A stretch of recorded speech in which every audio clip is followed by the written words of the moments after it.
She's ready to grow. She is working on her goals. She's getting stuff done. She is building an empire.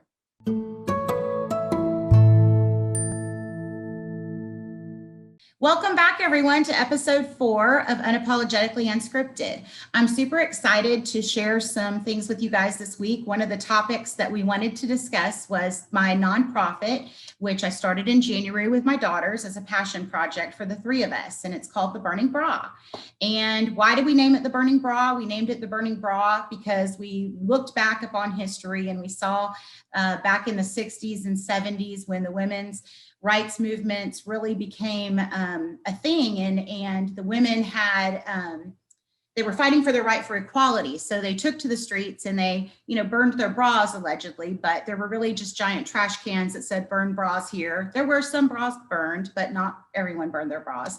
But we thought that was a really great name to have for our business that is, essentially a nonprofit for women. And we're looking to help women in their homes and in their workplaces and in their respective communities. And so the Burning Bra is set up to be a resource for women and a tribe for women so that you, no matter where you're at in your journey in life, you can come and into our community and join us and be surrounded by other women that may have gone through what you're going through or have experienced something similar to you or anything like that. And so we really want to be a resource and create this really niche community of women that want to help and empower other women. And so that's really the force and the mission behind the Burning Bra.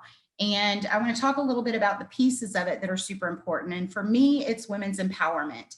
I've spent, the better of the last 25 years of my career in the college realm of off-campus housing. And in doing that, I've come across a ton of women, and the common thread beneath or lying underneath them all was confidence. And so I love to instill confidence in women. I'm turning 50 and I keep talking about that a lot because it's kind of significant. It's kind of daunting. You're over the hill officially, maybe, or at the hill.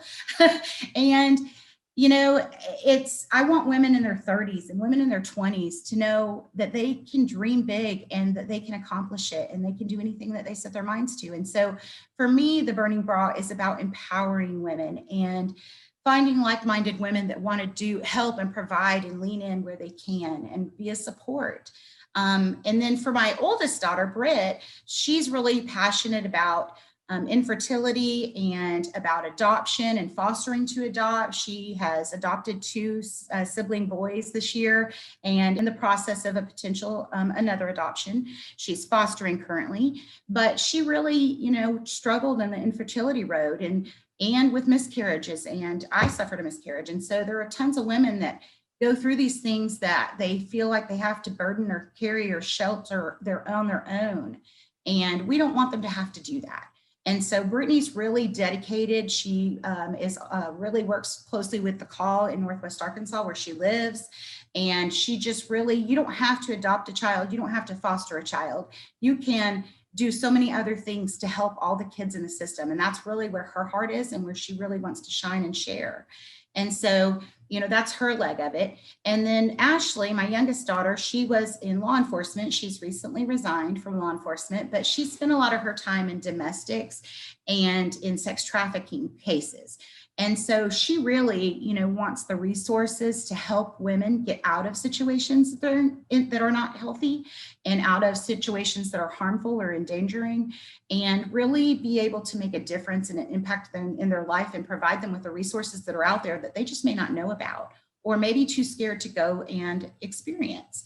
And so with that being said, there's quite a lot of topics just amongst the 3 of us. But once we build this tribe and we have an amazing board, and I can't wait to have them guest on one of these episodes and talk about their passion and what brought them here and why they want to serve on our board and what's important to them. And so I really just want, everyone to know that this is a tribe and a community of women that we're building that's going to support and empower other women in a number and variety of ways. So if you're interested, we love support. It's theburningbra.org. We also have a Bonfire Burn That Bra shirts and the Burning Bra shirts for sale on Bonfire. And if you search the Burning Bra on Bonfire, you can order shirts. That helps support us. We have memberships. We're doing 25 founding members. We have one so far, so there's only 24 coveted spots left. And if you go on our website, you can learn more about that.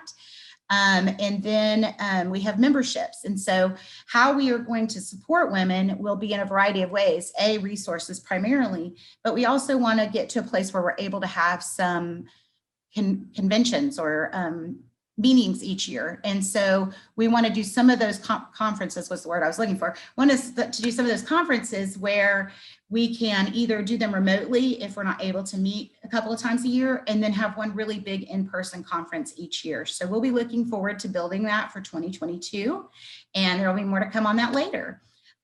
So that kind of tidies up what I wanted to talk about, or wraps up what I wanted to talk about the Burning Bra. I am so pumped about it. And again, it's a passion project. It is not something we're doing to make money. It's something that we are doing to give back to our communities and to women that need that service and that help.